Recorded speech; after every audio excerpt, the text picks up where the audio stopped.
அர்ச்சிஸ்டர் அந்தோனியார் வணக்க மாதம் 3ஆம் நாள். அர்ச்சிஸ்டர் அந்தோனியாருடைய கல்வி தேர்ச்சி. பெர்னாந்தோ என்பவருடைய தந்தை தாய் தங்கள் குமாரன் லௌகீக சாஸ்திரங்களை கற்று அறிந்து தேறுவதை மாத்திரம் தேடாமல் அவர் ஞான சாஸ்திரத்தில் வர்த்திக்கவும் புண்ணிய வழியில் சிறு பிராயத்தின் பொழுதே நடக்க கற்றுக்கொள்ளவும் வேண்டியதற்காக தகுந்த வழிபாடுகளெல்லாம் தேடினார்கள். ஆனது பற்றி அவருக்கு புத்தி விவரம் வந்தபோது சன்னியாசிகள் நடத்தி வந்த ஒரு பாடசாலையில் அவரை சேர்த்தார்கள்.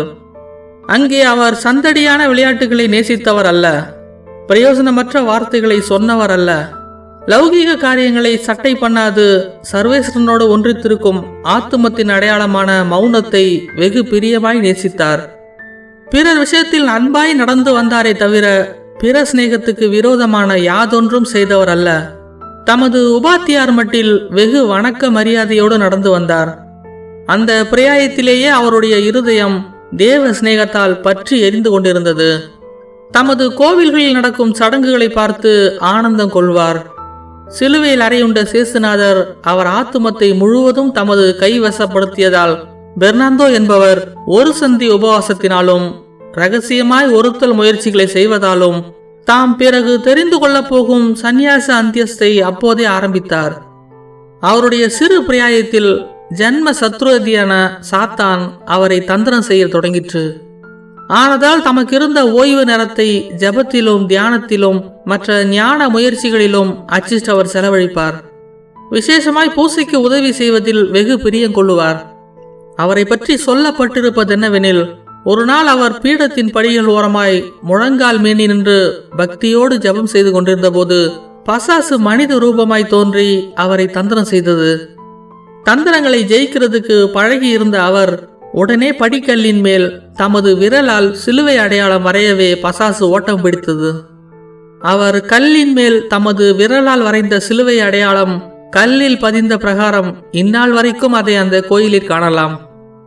சே பட்டணத்தில் அர்ச்சிஸ்டர் தேவமாதாவினுடைய ஒரு சுரூபத்தின் பாதத்தில் பூசைக்கு உதவி செய்கிற பிள்ளைகள் தரிக்கும் உடுப்புகள் தரித்த பிரகாரம் அர்ச்சிஸ்டர் அந்தோனியாருடைய சுரூபம் ஒன்று இருக்கிறது.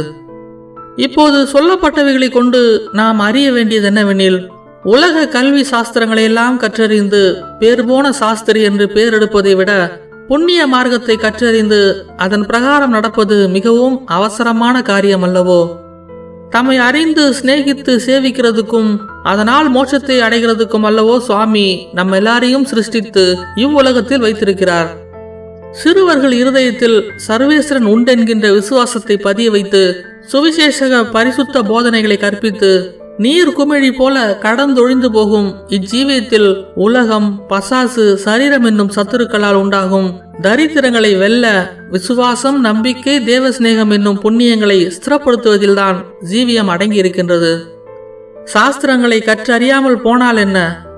லௌகிக காரியங்களை அறியாமல் போனால்தான் என்ன?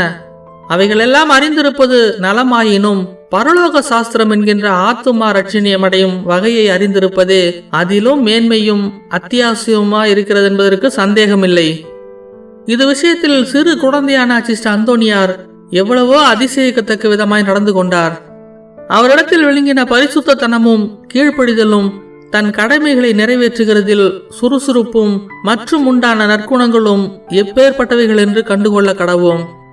சேசுநாதரை பற்றி தேவ இஷ்ட பிரசாதத்திலும் ஞானத்திலும் சர்வேஸ்வரனுக்கு முன்பாகவும் மனிதருக்கு முன்பாகவும் அதிகரித்து வந்தார் என்று சொல்லப்பட்டது போலவே அந்தோனியாரும் தேவ இஷ்ட பிரசாதத்திலும் ஞானத்திலும் சர்வேஸ்வரனுக்கு முன்பாகவும் மனிதருக்கு முன்பாகவும் வளர்ந்து வந்தார் என்று சொல்வதும் அல்லாமல் தன் தந்தை தாய்க்கும் உபாத்தியாருக்கும் கீழ்ப்படிந்து வந்தார் என்றும் சொல்லலாம்.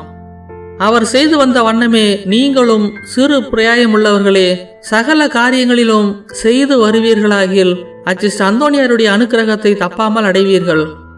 பிள்ளைகளுக்காக பெற்றவர்கள் சொல்லத்தகும் ஜெபம். மகா நேசம் பொருந்திய அர்ச்சிஸ்டர் அந்தோனியாரே, சிறுவர்களின் பரிபாலகரே, என் பிள்ளைகளை உமது அடைக்கலத்தில் ஒப்பு கொடுத்து அவர்களை உமது திரு ஆதரவில் வைக்கின்றேன். அவர்கள் ஞானஸ்நானம் பெற்ற பாக்கியமான நாளில் அவர்கள் அடைந்த தேவ இஷ்ட பிரசாதத்தை அவர்கள் இருதயங்களில் காப்பாற்றியருளும். நாளுக்கு நாள் அவர்கள் விசுவாசத்திலும் தேவ பயத்திலும் அதிகரித்து சேசுநாதர் பார்வையிலும் தேவ மாதாவினுடையவும் உம்முடையவும் அடைக்கலத்திலும் மெய்யான கிறிஸ்தவர்களாய் ஜீவித்து பரலோக ராஜ்யத்தில் சம்மனசுகளோடு என்றென்றைக்கும் நித்திய ஆனந்த மகிமை அடைய பாத்திரவான்களாகும்படி கிருபை செய்தருள உம்மை மன்றாடுகின்றேன். ஆமேன். இன்றைய தினத்தில் செய்ய வேண்டிய நற்கிரியை சிறுவர்களுக்கு புத்திமதி சொல்லுகிறது. இன்றைய தினத்தில் அடிக்கடி சொல்ல வேண்டிய மனவல்லிய ஜெபம், சிறுவர்களின் பரிபாலகரான அச்சிஸ்டர் அந்தோணியாரே, எங்களுக்காக வேண்டிக் கொள்ளும்.